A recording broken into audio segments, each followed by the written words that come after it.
거룩하신 하나님, 오직 주의 은혜만을 의지하여 이 자리에 왔습니다. 주의 은혜의 말씀을 우리에게 베풀어 주시옵소서. 인생이 너무나 연약하고 부족하여 하나님의 도우심이 없이는 한순간도 살 수 없음을 고백합니다. 하나님, 우리가 먼저 선 것 같고, 우리가 바로 선 것 같고, 우리가 뭔가 할 수 있는 것 같지만 실제로 하나님이 우리를 도우시지 않는다면 아무것도 아닌 그런 존재임을 우리로 깨닫게 하여 주시고, 진정으로 오직 하나님만을 붙들며 진정으로 오직 그리스도의 은혜만을 붙들므로 우리의 삶을 살 수 있도록 주여 함께하여 주시옵소서. 우리에게 그러한 하나님의 참된 지식을 주시고, 또한 하나님께서 원하시는 것들을 향하는 참된 욕구를 우리 가운데 창조하여 주시기를 간절히 소원합니다. 주님, 그리하여 하나님께서 우리에게 주시고자 하는 것들을 즐겁게 기쁘게 받을 수 있는 참된 하나님의 백성, 참된 그리스도인이 될 수 있도록 주여 은혜 베풀어 주시옵소서. 주의 말씀을 통하여 이러한 지식과 욕구가 우리 가운데 더 커져가기를 간절히 소원합니다. 주여 은혜를 베풀어 주시옵소서. 예수님 이름으로 기도합니다. 아멘. 네, 오늘 말씀은 로마서 16장 25절 이하입니다.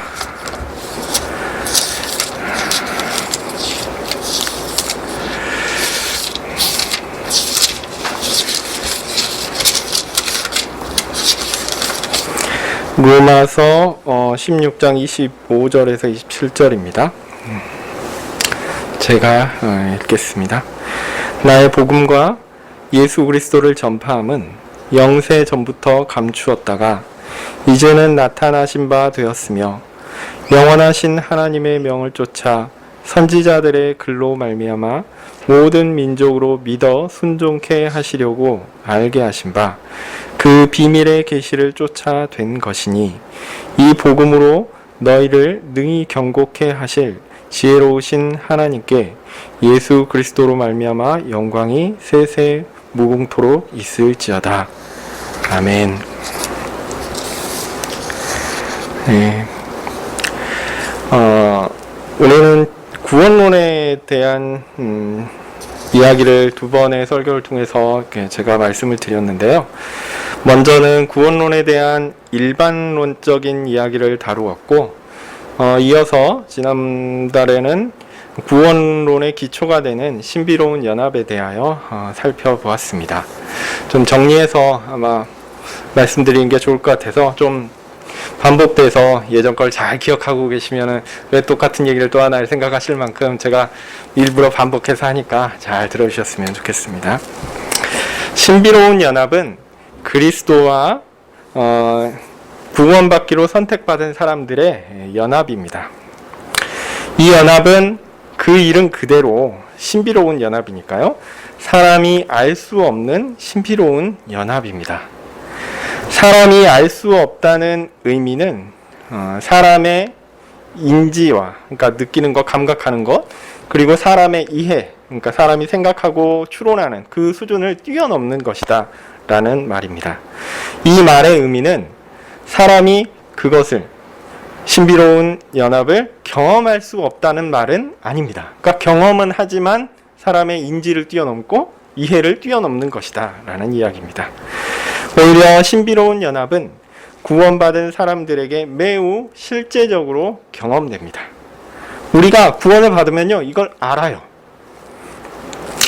알게 되어서 우리에게 경험되는 첫 번째 것은 뭐냐면, 우리의 죄가 그리스도께 가고 그리스도의 의가 우리에게 전가됩니다. 그래서 우리는 하나님 앞에서 더 이상 죄인이 아닙니다. 하나님은 우리를 보실 때 죄인이 아니라 의인으로 보십니다. 그리스도께서 우리의 모든 죄를 담당하셨기 때문에 우리는 더 이상 죄의 종이 아닙니다. 물론 이 생에서 우리는 완전히 죄의 굴레를 벗어나지 못했지요. 또 못할 것입니다. 하나님께서 마지막 날에 이 모든 것을 완성하기로 정하셨기 때문에 그날이 올 때까지 우리는 불완전한 모습으로 있을 것입니다. 그러나 낙담할 필요가 없습니다. 그리스도와 우리의 연합으로 우리는 그리스도와 하나가 되었기 때문입니다. 이것은 바로 두 번째 경험과 이어지는데요. 이런 신비로운 연합은 사람이 만든 것이 아니라 하나님이 만드신 것입니다. 그러므로 그 누구도 하나님보다 힘센 존재가 없으니까 그 누구도 이 연합을 끊을 수 없습니다. 우리와 그리스도의 연합이 우리 자신의 어떠함에 근거하지 않았기 때문에 이 생에서 우리의 부족함이 있더라도 그것 때문에 연합이 끊어지지, 깨어지지 않습니다. 마귀는 이것을 가지고 공격을 합니다. 우리 주변에 있는 우리의 공격자들은 우리를 이걸 가지고 공격을 합니다. 잘못된 교리를 가진 사람들도 우리에 대하여 공격합니다. 너 자신을 봐라. 너 자신의 그 연약함을 보고 너 자신의 죄성을 보아라. 어찌 그리스도와 연합한 자라는 고 이야기할 수 있겠느냐. 너는 자격이 없다. 라고 이야기합니다. 실제로 우리 자신을 돌아봐도 우리는 그렇게 고백할 수밖에 없습니다. 우리가 과연 그리스도께서 나와 연합할 자격을 가진 자입니까? 없죠. 그럼에도 불구하고 우리는 담대하게 선언해야 합니다. 왜냐하면 우리의 구원은 우리에게 원인이 있지 않습니다. 오직 하나님의 예정과 그리스도의 구속과 성령님의 적용하심으로 인한 것입니다. 즉 구원은 처음부터 끝까지 하나님의 사역이기 때문에 그 중간에 누가 끼어들어서 이걸 깰 수가 없습니다. 우리를 흔들 수 없습니다. 사람은요, 하나님의 사역을 다 파악할 수 없어요. 그래서 지금 현재 우리가 살아가는 우리의 불완전함을 보고 흔들릴 수 있지만 그것은 실제로 하나님의 큰 구원 계획 가운데 일부에 속합니다. 그러니까 그 하나님을 믿으시면 우리의 연약함을 보더라도 담대하게 나아가야 합니다. 물론 이 믿음을 주시는 분도 하나님이시죠. 믿음이 없으면 어떻게 해야 됩니까? 믿음을 달라고 기도해야 할 것입니다. 네, 우리는 그저 하나님께서 어느 정도 보여주시거나 깨닫게 해주시는 정도 알 수 있습니다. 그나마 객관적으로 정확하게 하나님의 사역과 그 의미를 우리에게 드러내 보여주는 것이 뭐냐면 성경입니다. 성경을 통해서 우리가 하나님에 대해서 알 수 있는 거죠. 또 하나님의 사역에 대해서 알 수 있고 우리의 구원을 향한 하나님의 계획 또한 그것을 통해서 알 수 있습니다. 물론 말씀드리지만 성경의 이해도 성령님의 조명이 필요합니다.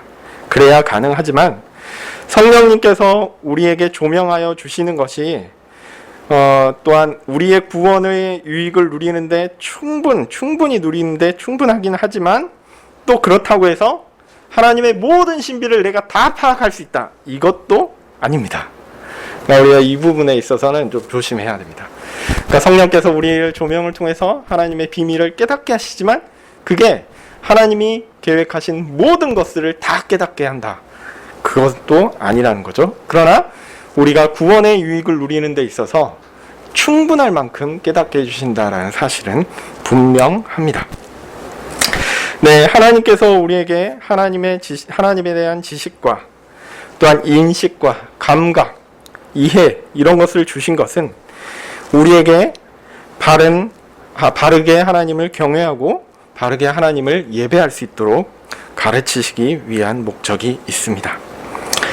구원이 하나님의 사역이라는 사실이 우리에게 알려주는 것은 우리가 구원이라는 아주 신비로운 하나님의 사역의 현장 한가운데 우리가 서 있다라는 것입니다.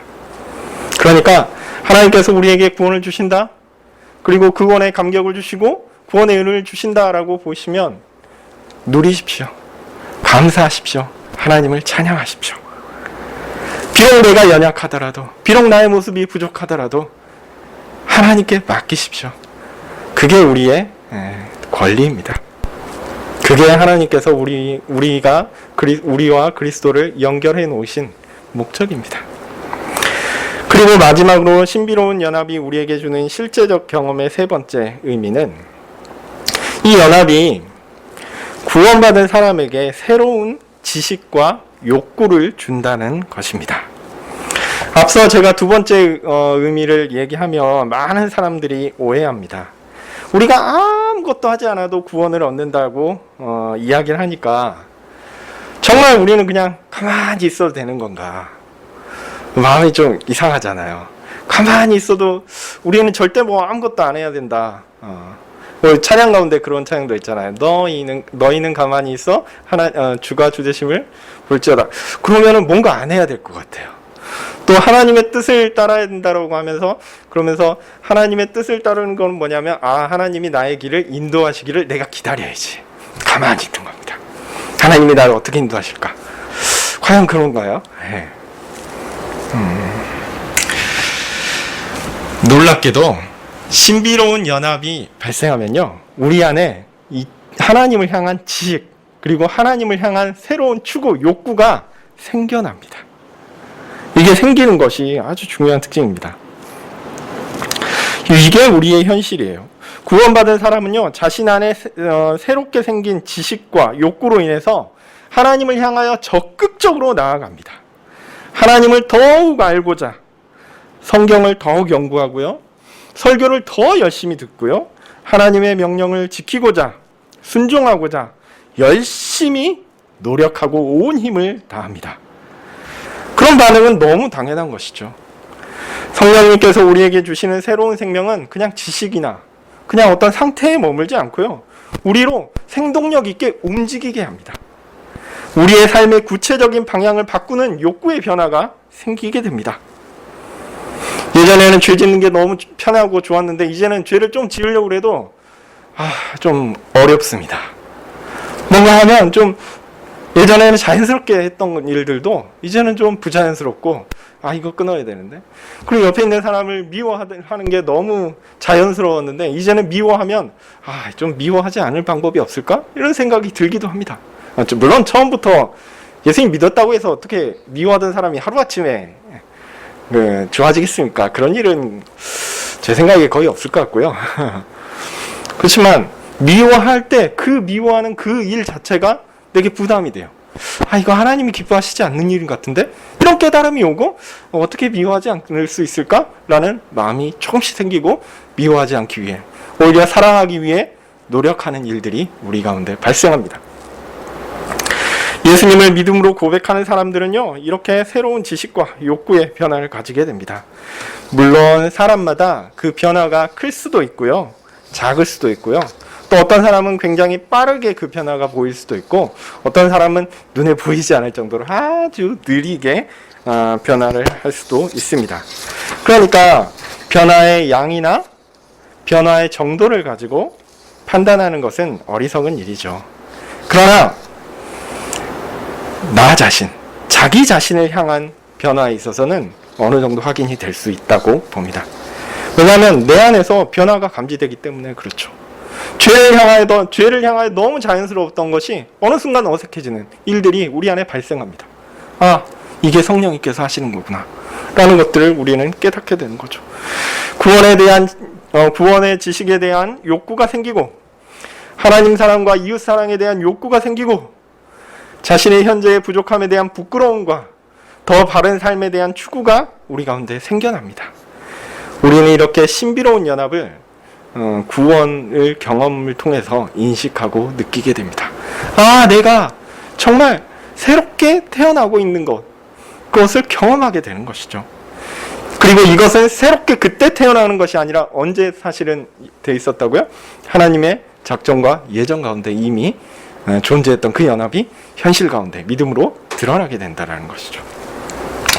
네, 오늘은 하나님께서 자기 백성들의 구원을 정하신 것들을 실행하실 때 사람이 실제로 그것을 인지하고 경험하게 되는 구원의 첫 번째 순서에 대해서 살펴보려고 합니다. 이 첫 번째 순서를 라틴어로는 부카치오, 한자로는 소명, 우리말로는 부르심 이렇게 부릅니다. 근데 쉽게 얘기해서요, 그냥 복음 선포, 더 쉽게 얘기해서 설교 이렇게 생각하시면 되겠습니다. 하나님의 말씀을 듣는 것, 설교를 듣는 것, 이렇게 이해하시면 좋을 것 같습니다. 제가 좀 반복적으로 다시 말씀드립니다.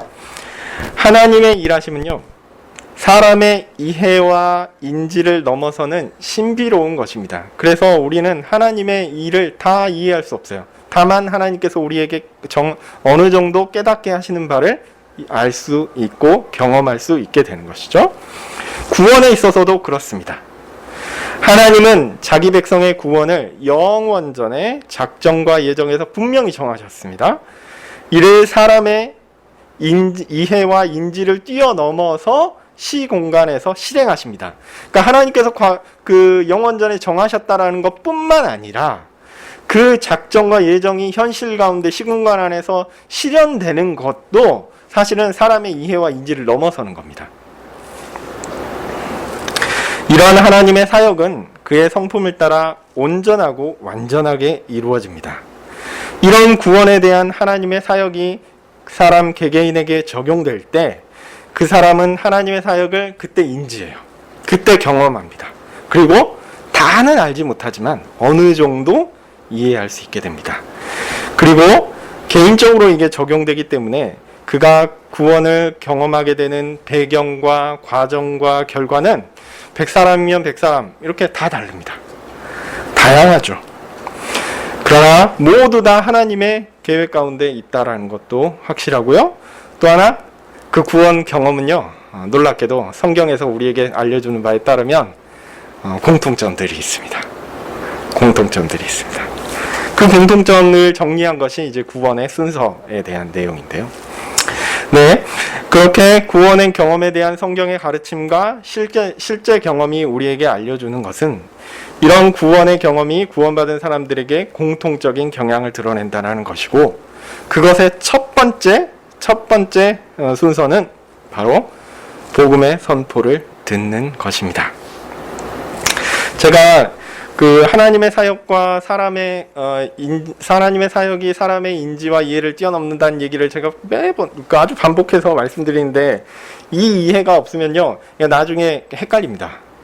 나중에 헷갈리니까 이 부분을 꼭 기억해 두시고 말씀 들으셨으면 좋겠고요.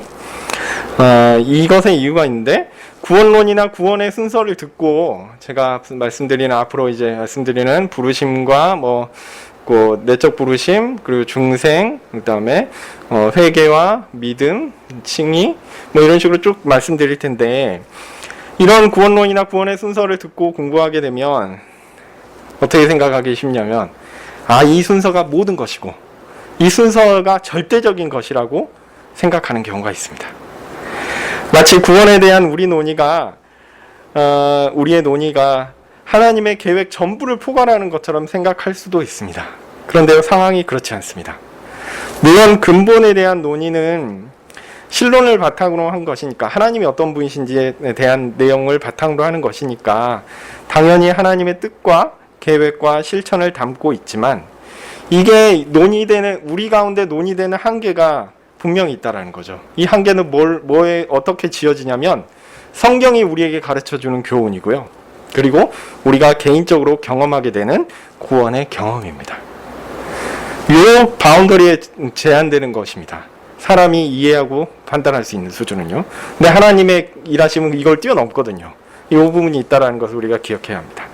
그러니까 앞으로 쭉 설명되는 내용은요, 철저히 사람이 이해하고 인지하는 수준에서만 말씀드릴 겁니다.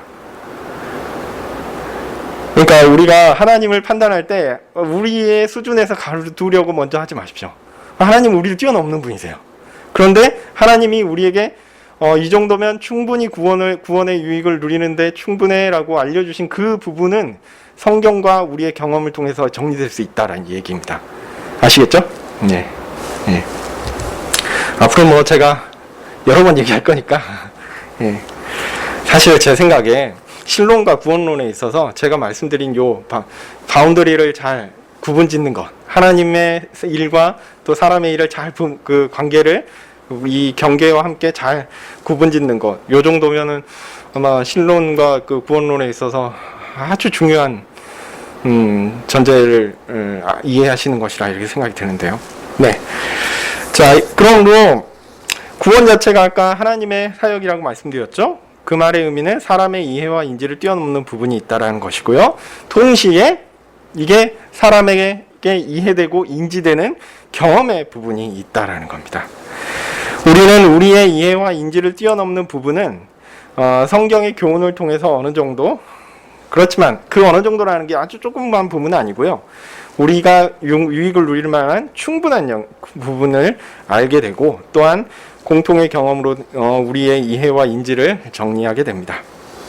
그러므로 이것은 전적인 하나님의 일, 그리고 그러므로 그 구원론을 이것은 전적으로 하나님이 하시는 일, 이것은 사람이 협력하는 일, 이런 식으로 구분하는 것은 사실상 별 의미가 없습니다.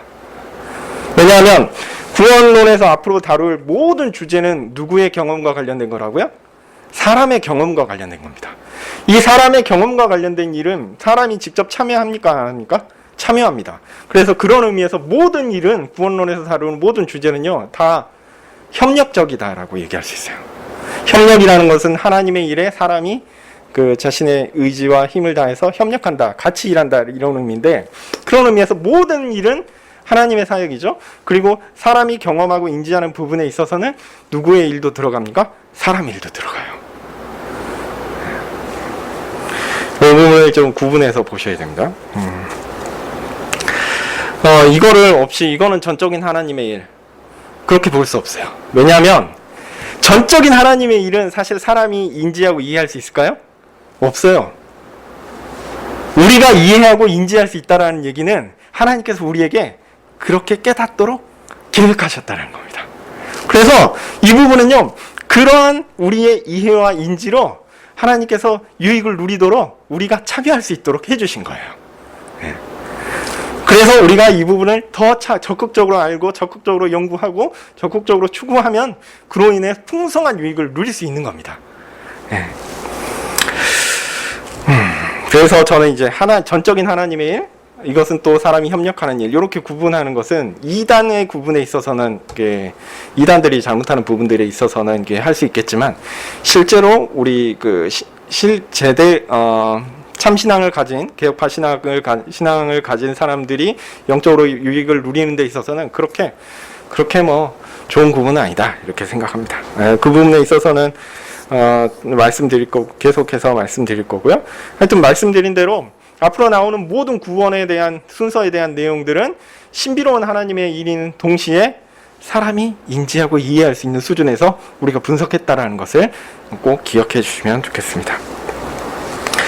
네, 그래서 사람의 이해에 따른 논리 구조에 대해서 곧 논리 구조로 설명을 할 것이고요. 그 수준에서 다룰 것입니다. 하나님은 구원을 사람에게 성경과 경험을 통하여 인지하고 이해하도록 하셨고, 이를 통해서 우리의 영적 삶은 풍성해지고 유익을 누리게 될 것입니다. 하나님은 구원의 과정에서 우리가 일반적으로 사용하는 지식과 욕구를 통해서 구원을 경험하게 하십니다. 특별한 사건보다는 특별한 어떤 번개가 친다든지 아주 놀라운 그런 일들 통해서 우리가 하나님의 일을 깨닫게 되는 게 아니라, 그냥 귀로 들리는 하나님의 말씀 선포하는 그 복음을 듣게 하는 거죠. 그 듣게 하는 그것을 통해서 우리의 마음을 바꾸시고 새로운 지식과 새로운 욕구를 주셔서 하나님을 향하게 하십니다. 이렇게 말씀을 듣게 하시는 일을 부르심이라고 부릅니다. 그리고 부르심을 받아서, 하나님의 말씀의 부르심을 받아서 새롭게 내적 욕구를 갖게 하는 사건을, 새로운 내적 욕구를 갖게 하는 사건이 뭐냐면 중생이라고 합니다. 다시 태어나는 거요.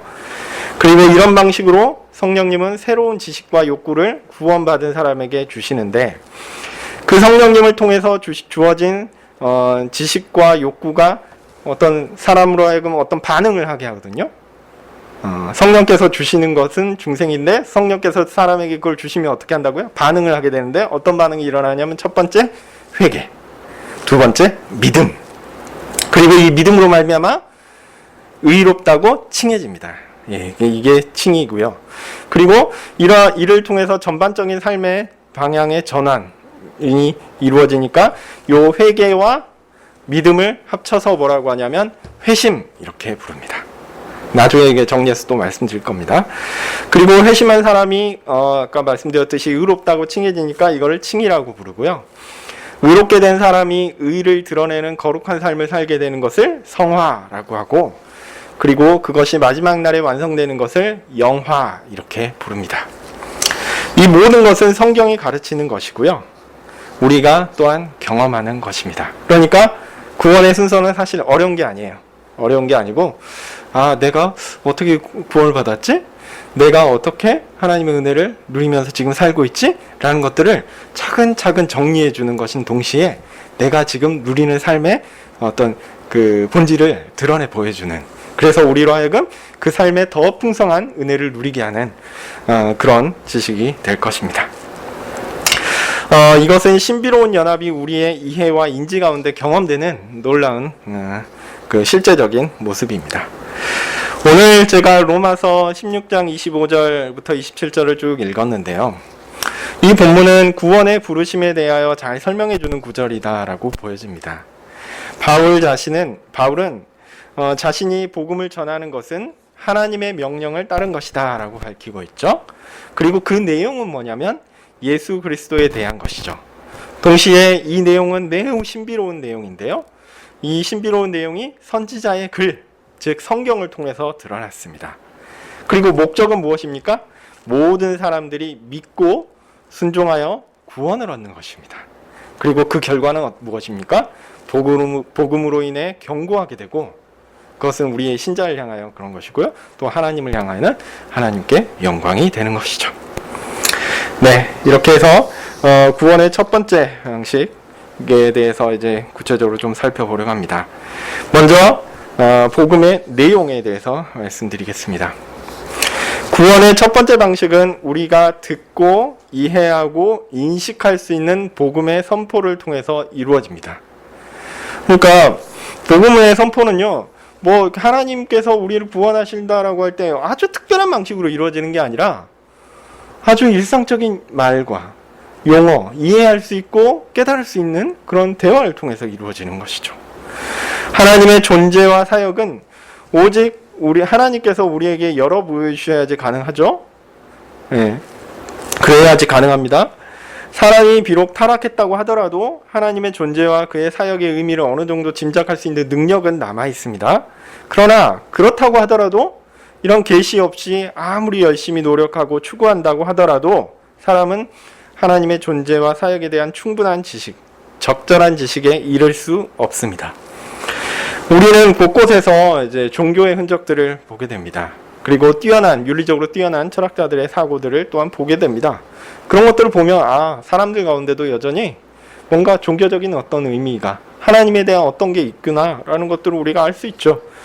더구나 구원과 관련 알 수 있죠. 그러나 그런 것들이 바른 하나님에 대한 지식과 연결되지는 않습니다. 더구나 구원과 관련된 하나님의 계획은요, 성경을 제외한 어디에도 정확하게 알려져 있지 않습니다. 이게 핵심입니다. 성경이 기록되기 이전에는 하나님께서 아주 특별한 방식으로 이런 계시들을 알리시는 일들이 없지 않았던 것 같습니다. 예를 들면 욥 같은 사람이 있죠. 그리고 성경엔 기록되지 않은 다른 사람들이 있을 수 있습니다. 예, 그럴 수 있죠. 예. 그렇지만 그리스도께서 구속 사역을 완성시키시고 성령님이 교회에 역사적으로 가시적으로 임하신 이후에는, 그리고 신약 성경을 통해서 확증되어서 완성된 계시로 된 이후에는 우리에게 남은 것은요, 성경밖에 없습니다.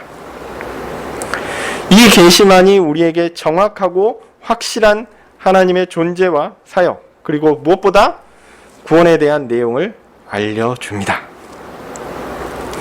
그래서 복음을 전한다, 복음을 선포한다라는 것은요, 뭘 선포한다는 얘기냐면 이 하나님의 계시, 성경을 선포한다라는 이야기입니다.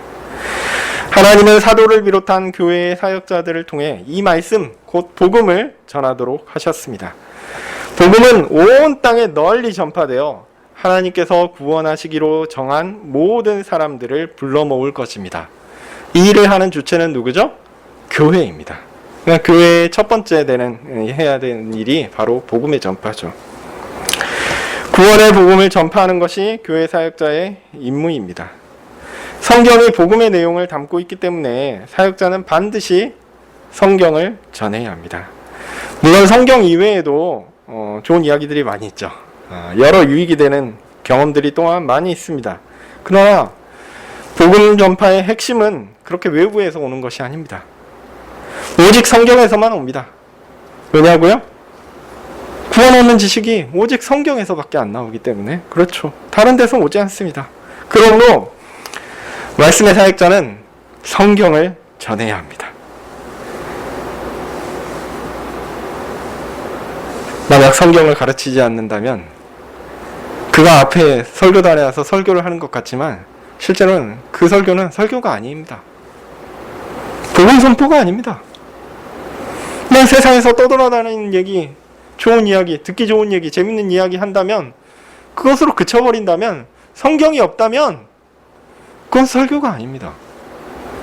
복음 선포가 아닙니다. 구원을 주질 못해요. 성경과 상관없는 이야기는 우리에게 구원의 유익을 주지 않습니다. 그러므로 사역자는 반드시 성경이 가르치는 바를 전해야 합니다. 자, 그럼 성경은 무엇입니까? 우리에게 성경은 66권으로 전승되어 있습니다. 물론 사람의 손을 탔어요. 여러 사람에 의해서 작성이 되었고요. 또 이 성경이 어떤 것은 뭐 정경이고 어떤 것은 외경이고 뭐 이런 식으로 논의되기도 하고 어떤 의미에서는 교회 회의를 통해서 결정된 것도 사실입니다. 그런데 무엇보다 하나님의 섭리를 통해서 이 성경이 전승되고 보존되었다는 사실을 우리는 부정할 수 없습니다. 그리고 이 66권 성경을 교회가 인정했기 때문에 성경이 권위를 갖게 된 것이 아니라 교회가 이 성경을 통해서 이게 하나님 말씀이구나라는 것을 인정하는 거예요. 교회가 권위를 가지고 성경을 땅땅땅 정한 것이 아니라 교회가 하나님의 섭리를 통해서 보존된 그 66권 성경을 보고 이게 하나님 말씀이구나라고 인정하면서 후대에게 얘기하는 겁니다. 너희들 하나님께서 이렇게 정하신 것들을 우리와 같이 따르자라고 정한 거예요. 오해하지 마시기 바랍니다. 교회가 정했다고 해서 교회가 성경을 정한 것이 아닙니다. 교회는 성경을 받아들인 거예요. 하나님의 섭리 가운데 이 일이 있었다는 것을 우리는 부인할 수 없습니다. 상당히 오랫동안 기록된 성경이 또한 모순 없이 통일성을 가진 하나님의 책이라는 사실도 우리는 부인할 수 없습니다. 이 말이 의미하는 것은요, 구약이 가르치는 바와 신약이 가르치는 바는 동일합니다. 구약의 하나님과 신약의 하나님은 동일합니다. 구약의 복음과 신약의 복음은 일치합니다. 구약의 율법과 신약의 율법 같습니다. 구약의 구원과 신약의 구원은 똑같습니다.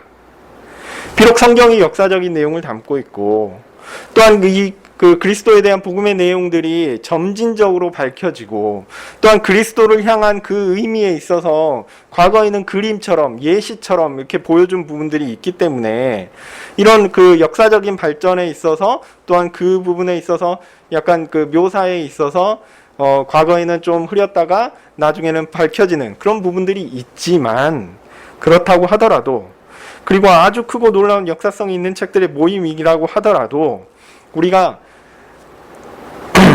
성경을 성령의 조명을 통하여 읽게 되면 아는 것은 뭐냐면 이게 한 분 하나님께서 한 뜻을 가지고 우리에게 바른 구원을 주시기 위하여 주신 한 권이다. 하나의 계시다라는 것을 인정할 수밖에 없습니다. 그러니까 성경을 믿지 않는 사람들은요, 그런 의미에서 성경이 하나님의 말씀이라는 것을 믿지 않는 사람들이 앞에서 전하면 그것은 미안한 얘기지만 복음 전파가 아닙니다. 신구약이 다르다라고 이야기하는 사람들이 주장하는 사람들이 앞에서 좋은 얘기 막 하면요, 이거 조심해야 됩니다. 성경을 하나님의 말씀으로 믿고 통일된 진리라는 것, 그리고 그 하나의 그 구원의 메시지를 하나의 구원의 계획을 담은 하나의 계시라는 것을 믿는 그들의 복음 선포가 참된 하나님의 지식을 전달하며 또한 복음의 은혜를 전달하는 것입니다. 그러므로 교회 사역자는요, 모든 성경의 모든 책을 설교에서 사용할 수 있고 또한 그렇게 해야 합니다. 물론 뭐 우리가 다 부족하죠. 그러니까 연구가 부족해서 말씀 전하는 사람이 이 부분 좀 어렵다 그러면 솔직히 넘어갈 수도 있습니다. 이해해 주십시오. 나중에 연구가 충분히 차면 잘 설명할 수 있겠죠. 어쨌든 다 부족한 부분이 있어서 유능한 사역자라고 하더라도 심지어 어떤 부분은 잘못 이해하기도 하고요, 또 실수하기도 합니다. 그렇지만 통일성을 가진 하나님의 말씀을 이해하는 바른 틀 안에서는 이런 잘못을 줄일 수가 있고요, 이 잘못 해석하더라도 어떤 바운더리를 넘어가지 않게 딱 커버할 수가 있어요. 이것이 조직신학의 역할입니다. 이 범위를 넘어가면 되면 이거는 이단적인 거야, 이렇게 그 장벽을 쳐주고 보호 울타리를, 그러니까 가두는 것이 아니라 보호하는 울타리를 쳐주는 것이 조직신학의 역할이죠. 이 틀 안에서 머물면서 성경을 바르고 지혜롭게 풀어서 모든 성도에게 교훈하며 복음을 전하는 것이 바로 사역자의 임무입니다. 그리고요, 이 임무는요 결코 가볍지 않습니다. 그냥 성경 쑥 읽고 생각나는 말 이렇게 저렇게 그냥 나누는 거, 그렇게 안 됩니다. 흔히 이야기하는 묵상 나눔, 그 정도로 복음 전파가 이루어진다, 이렇게 생각하지 마십시오. 네. 이 일은요 전문적으로 이 일을 하는 사람들을 길러내야 합니다. 교회가 이 일을 해야 돼요. 제가 그런 면에서 성가교회에서 이게 청년으로 자라서 또 신학교 가고 목사 되고 이렇게 한 것 정말 자랑스럽게 생각합니다. 그런 목회자들을 길러내야 합니다. 교회가 꼭 해야 하는 일입니다. 교회에서 좀 표현이 그렇지만 오해하지 마십시오. 좀 머리도 좋고 성품도 좀 좋은데 저 아이가 좀 잘하면 어떻게 될까 좀 기대가 되는 아이들은 목사를 시키시기를 권합니다. 네. 한국교회가 잘못하는 점이 이것입니다. 좀 공부 잘하고 성실하고 신앙이 좋은 학생들을 야, 너는 나중에 돈을 잘 벌 수 있는 아니면 사회적인 지위를 가질 수 있는 판검사를 하든지 변호사를 하든지 의사나 교사 등 세상에서 인정받는 그런 지위로 해서 나중에 집사도 하고 장로도 해서 교회를 탄탄히 잘 세워.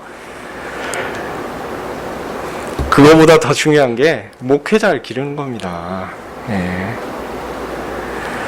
세상에서 하는 일들을 소중하고 그 일들을 감당해야 되는 사람들을 하나님께서 주시죠. 근데요, 무엇보다도 소중하게 해야 될 게 목회자를 기르는 일입니다. 가장 소중하고 중요한 임무를 위해서 우리는 사람을 길러야 합니다. 누가 좋을까 고민하시고 길러야 됩니다. 좋은 말씀의 사역자를 교회는 키우고 길러야 합니다. 교회는 복음의 사역자를 길러낼 의무가 있습니다. 그리고 그들을 교육하는 신학교도 적극적으로 지원해야 합니다. 감사하게도 우리 교회는 이 일에 함께 동참하고 있습니다. 그러나 더욱더 열심을 내야 하는 것도 사실입니다. 제대로 된 복음의 사역자가 키워지지 않는다면 한국교회의 미래는 없습니다. 꼭 미래를 걱정한다기보다는 미래야 하나님이 하시는 거니까 하나님이 알아서 하시겠죠. 그걸 걱정하지 않습니다. 근데 뭘 걱정하냐면 하나님께서 말씀의 사역자가 소중하고 키우라고 하셨는데 교회가 그 일을 안 하는 게 걱정입니다. 하나님 말씀에 순종하지 않고 있는 것이 걱정일 뿐이죠. 미래야 하나님께서 어떤 지경에 어떤 사람을 통해서 그 일을 하실지 저 모르죠. 그냥 하나님 믿으니까 교회는 사라지지 않을 것입니다. 교회는 견고히 서 갈 것입니다. 그런데 우리는 하나님 앞에 야단을 맞겠죠. 왜 하나님의 말씀의 사역자를 기르고 교회를 튼튼하게 하기 위한 일들을 해야 되는데 그 일에 소홀히 했는가? 우리는 그 일을 감당해야 하고요. 한국교회가 이 일에 있어서 미진한 것은 분명히 큰 잘못입니다. 네, 교회 사역자는 성경의 모든 내용을 잘 풀어 전파해야 합니다. 왜냐하면 구원의 내용이 여기에 담겨져 있기 때문에 그렇죠. 개인적인 접촉과 성경 공부를 통해서 복음을 받아들이고 구원을 얻는 경우 많이 있습니다. 또 교회 이제 사역자들이 함께 가서 이렇게 일을 하는 경우 많이 1대1로 이렇게 공부하는 경우 많죠. 예, 좋습니다. 그러나 교회가 없이 개인이 홀로 예수님 믿어서 구원 얻는다 생각하면요, 그것은 또한 잘못입니다. 요즘 뭐 가나안 성도니 뭐 이렇게 얘기하시는 분들이 있잖아요. 그거 잘못이에요. 복음의 전파를 통한 구원의 부르심은요, 교회의 사역입니다. 특별히 이제 교회의 목회자들의 사역이에요. 왜냐하면 그 내용이 뭘 담고 있다고요? 구원에 대한 내용, 성경에 대한 내용이고, 이 성경에 대한 내용은 하나님께서 말씀의 사역자를 통해서 이렇게 가르치도록 또한 교회를 섭리 가운데 이끌어 주셨고, 또 그 일이 어려운 일이기 때문에 혼자 내가 예수님 믿으면 되지, 내가 성경 믿고 믿으면 되지, 이렇게 할 수 있는 단순한 문제가 아닙니다. 네, 우리는 개인으로서 그리스도께 있는 존재가 아니라 함께 동일한 믿음을 가진 공동체로서 그리스도와 하나가 되었다는 사실을 기억해야 합니다. 그래서요, 우리는요, 개인으로 존재하는 게 아니라 교회로서 존재합니다. 교회로서.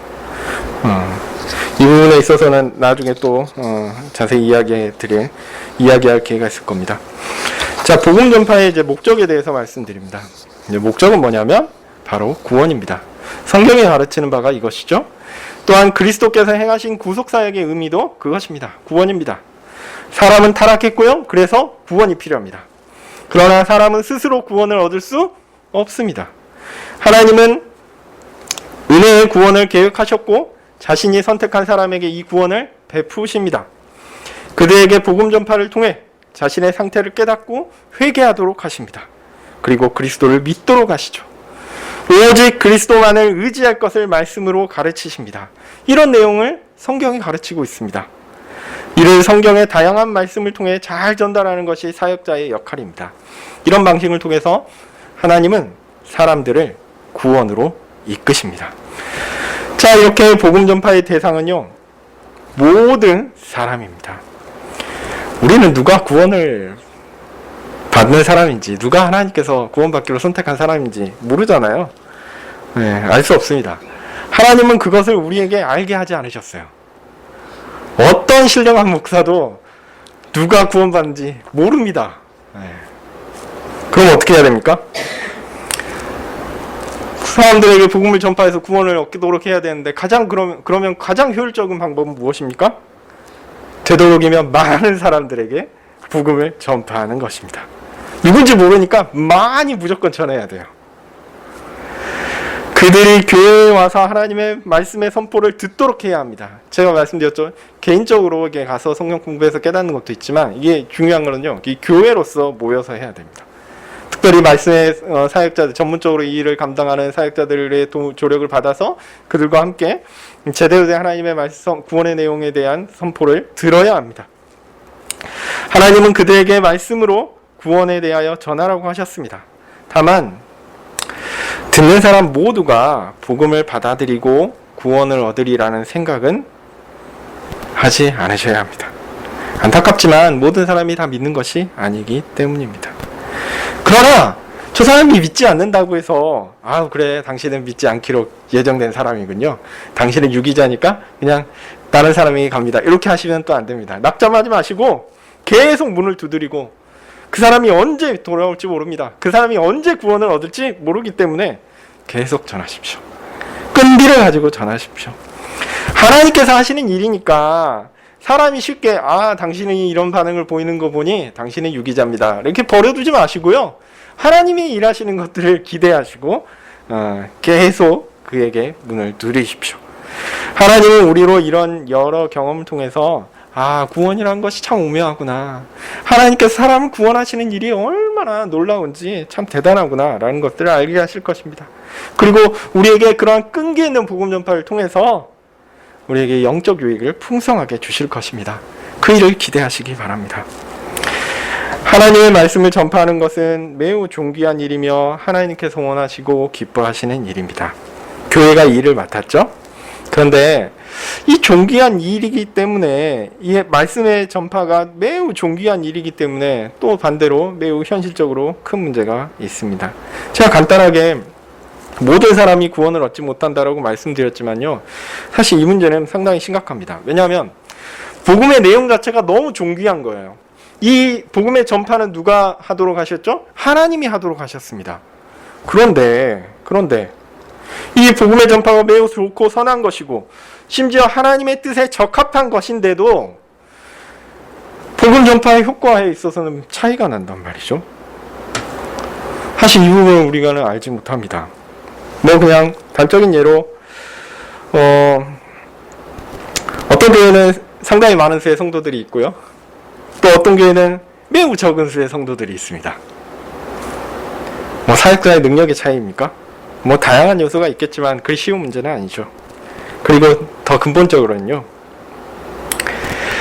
같은 복음을 전한다 하더라도 사람마다 그에 대한 반응이 다릅니다.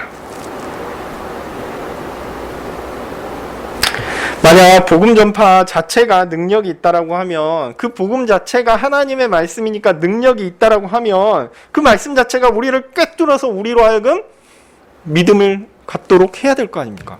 근데 그 말씀이 어떤 사람에게는 그런 능력을 갖는데 어떤 사람에게는 그런 능력을 갖지 않는다는 거죠.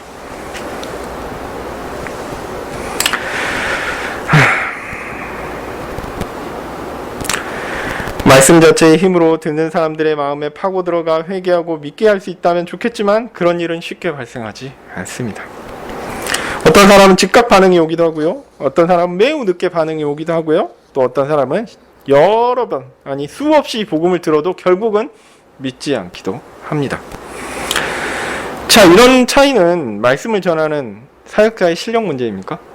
아니, 왜냐하면 말씀에는 문제가 없잖아요. 하나님의 말씀은 하나님의 뜻에 합한 것이고 하나님이 원하시는 것이고 하나님이 기뻐하시는 것이고 하나님의 능력이니까 이 말씀을 전하는 사람의 문제입니까? 또한 그렇지도 않은 거죠. 이런 문제를 행정이나 교육의 문제로 풀려는 분들이 있습니다. 물론 그런 부분에서, 그런 외적인 부분에서 어느 정도 도움이 되는 부분이 없지는 않겠지만 사실 그게 본질은 아닙니다. 왜냐하면 복음 전파의 효과에 있어서 차이가 발생하는 핵심 원인은 성령님께서 듣는 사람의 마음을 움직이시느냐 그렇지 않느냐에 따라서 달라지기 때문에 그렇습니다.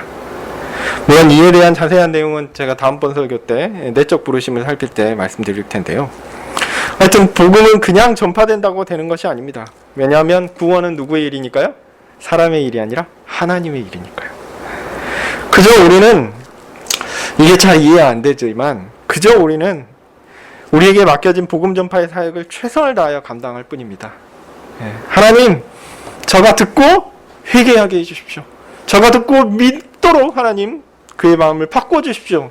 간구하고 최선을 다하여 선포할 뿐이지 그 사람이 바뀌는 것은 솔직히 하나님의 일입니다. 우리는 그저 하나님이 그 일을 기뻐하시니 하나님께서 우리에게 맡기신 그 일을 최선을 다하여 할 뿐입니다. 네, 분명 복음 전파는 모든 사람에게 믿고 구원을 얻으라라고 전합니다. 그런데 사실 그 효과는 선택받은 사람에게만 나타나죠. 아니, 하나님의 명령이요 하나님의 일하심인데 이 차별이 생기는 것 때문에 차별이 생기는 것이 사실입니다. 그래서 아니 복음 선포가 그러면 위선적인 것 아니냐? 아니하면 저 사람은 안 믿기로 유기된 사람인데 복음 전하면 그 사람한테는 어떤 거예요? 시간 낭비죠. 그냥 안전하게 지옥 가면 되는 거를 왜 중간에 그 희망을 가질까 말까 하다가 지옥 가냐 이 말이죠. 이런 식으로 비판하는 사람들이 있습니다. 그렇다면 복음 전파가 하나님의 사역이 아니지 않느냐? 왜 저 사람을 괴롭게 하다가 지옥으로 보내냐? 이렇게 생각하는 사람도 있습니다. 그런데요, 그렇지가 않습니다. 믿고 구원을 얻으라! 라는 이 복음의 선포는 모든 사람을 향하여 전파되어야 하는 진리입니다. 사람의 인식과 이해 가운데 복음은 선포됩니다. 이 복음은 믿으세요, 구원 얻으세요, 단지 이렇게 얘기하지 않고요. 매우 상세하게 논리적으로 이야기합니다. 우리는 어떤 상태이고 하나님의 역사는 어떤 것이고 우리가 구원받은 자로서 우리가 구원을 얻기 위하여 알아야 되는 지식들은 무엇이고 우리의 반응은 어떠할 것이며 이런 상세하게 이야기합니다. 그리고 과거의 이런 경험을 했던 사람들은 성경을 통해서 어떻게 드러나고 다 얘기 나옵니다.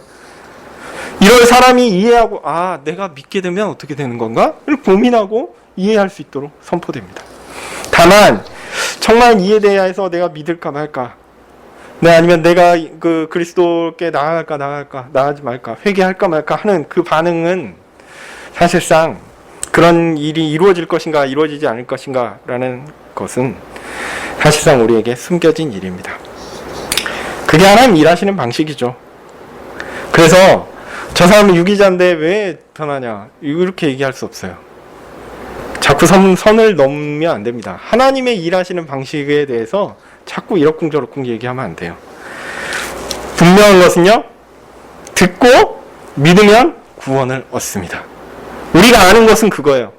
복음을 전하라 하셨고 복음에 대한 반응으로 듣고 믿으면 구원을 얻습니다. 반대로 듣고 믿지 않는 사람은 어떻게 됩니까? 구원을 얻지 못합니다. 그것이 우리에게 알려져 있는 것입니다. 이 사실은 변경되지 않습니다.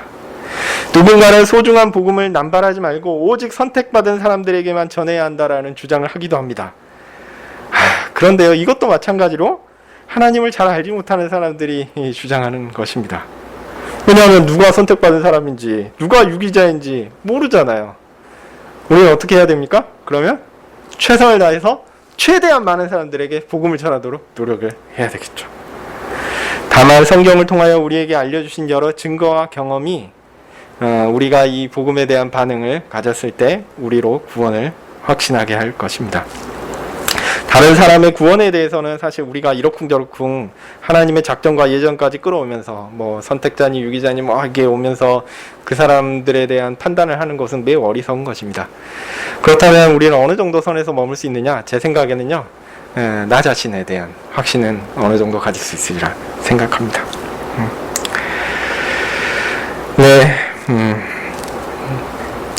짧게만 복음의 전파의 결과에 대해서만 짧게 다루고 마치도록 하겠습니다. 복음이 전파되는 것을 통해서 하나님은 자신이 선택한 사람들을 구원으로 부르시죠. 이 과정이 짧을 수도 있고요. 어떤 사람에겐 길 수도 있습니다. 하나님의 말씀을 지속적으로 듣는 것은 자신이 구원받은 자임을 인식하고 깨닫는 중요한 통로가 됩니다. 이렇게 복음의 전파는 하나님의 백성을 교회로 부르시는 수단입니다. 자, 복음 전파라고 이야기하면 어떻게 생각이 됩니까? 구원에 대한 내용이구나 라고 하면서 복음 전파라고 하는 것을 그냥 보통 불신자나 아니면은 초신자들을 대상으로 하는 그 복음의 내용, 믿으면 구원을 얻는다 이라는 그 복음 설교, 이것만 생각하시는 경향이 있는데, 일이 있습니다. 근데 이것은 제 생각에 오해입니다. 예전에 어떤 교회에서는 그 불신자들을 중점적인 대상으로 하고 그들을 위해서 예배를 꾸미고 설교를 그들을 위해서 하기도 했죠. 그래서 이제 불신자 친구 초청 잔치를 우리기도 했지만 이제 그런 맥락이 아니라 아예 그냥 교회 예배 자체가 그 일반 사람들이 와서 그냥 들을 수 있게끔 그런 식으로 바꾸기도 했습니다. 이게 유행으로 번지기도 했고요. 제 생각에 그건 오해입니다. 왜냐하면 복음 전파라고 할 때 복음 전파는요, 성경의 전체 내용을 담고 있어요. 그리고 이 전체 내용은요, 그냥 믿으면 구원을 얻습니다 라는 구원의 시작에 더해서 그 믿음으로 인해서 구원을 얻은 자가 어떤 것들을 경험하는가, 그리고 그의 삶은 어떠한가, 그리고 그의 삶이 종국에는 어떻게 완성될 것인가에 대한 모든 것들을 다 담고 있습니다. 그러므로 복음 전파는 불신자나 초신자들에게만 필요한 것이 아닙니다. 모든 성도에게 필요한 것이죠. 더하여 성경이 하나님의 존재와 사역에 대한 정확하고 충분한 정보를 가지고 있다라고 말씀드렸던 것처럼 우리는 복음 선포를 통해서 하나님에 대하여도 더 풍성하게 알게 됩니다. 위로우신 하나님, 자비로우신 하나님, 창조자 하나님, 주관자 하나님, 섭리자 하나님, 예수님의 신비로운 두 번성, 그의 놀라운 구속사역, 성령님께서의 우리 가운데 행하시는 놀라운 구원의 역사들, 이런 내용들을 복음 전파를 통해서 우리는 깨닫게 됩니다. 그 결과 바울이 오늘 본문에서 가르친 대로 복음 전파는 성도를 견고하게 합니다. 우리를 견고하게 해요. 구원을 얻게 하고 우리로 하여금 하나님의 백성답게 살 수 있게 견고하게 만들어줍니다. 구원의 시작과 과정과 완성을 다 이야기하기 때문에 결코 어디 한 군데에 치우치지 않습니다. 교회로 함께 모여 예배 드리는 것이 그렇기 때문에 중요합니다. 하나님은 복음 전파를 통해서 자신의 택한 사람들을 복음으로 부르시고 그리고 그들로 하여금 견고하게 이 땅 가운데 살게 하시며 마지막 날까지 영화롭게 하실 것입니다. 이 복음의 은혜들, 복음을 통한 은혜를 누리시는 모든 성도님들 되시길 소원합니다. 기도하겠습니다. 하나님 감사합니다. 하나님의 말씀이 우리에게 주시는 유익들 우리가 알게 해주십시오. 그것을 통하여 우리가 이해하고 내가 예수님 믿어야겠다. 내가 예수님께 나아가야겠다. 라는 마음을 갖게 하시고 또한 하나님께 엎드려 나의 영혼을 받아주십시오. 간구하는 모든 자들에게 구원을 주신다라는 하나님의 약속이 실천됨을 또한 우리로 경험하게 해주십시오. 하나님 그렇게 우리가 복음 전파의 소중함을 알고 또한 이런 일들이 우리 가운데 실천되며 또한 우리 옆에 있는 모든 사람들에게 또한 전파될 수 있도록 은혜 주시기를 간절히 소원합니다. 모든 성도들 복음 전파를 통한 은혜가 풍성히 누려질 수 있도록 은혜 주십시오. 예수님의 이름으로 기도합니다. 아멘. 하늘에 계신 우리 아버지여, 이름이 거룩히 여김을 받으시오며 나라의 마옵시며 뜻이 하늘에서 이룬 것 같이 땅에서도 이루어지이다. 오늘날 우리에게 일용할 양식을 주옵시고 우리가 우리에게 죄 지은 자를 사하여 준 것 같이 우리 죄를 사하여 주옵시고 우리를 시험에 들게 하지 마옵시고 다만 악에서 구하옵소서. 대개 나라와 권세와 영광이 아버지께 영원히 있사옵나이다. 아멘.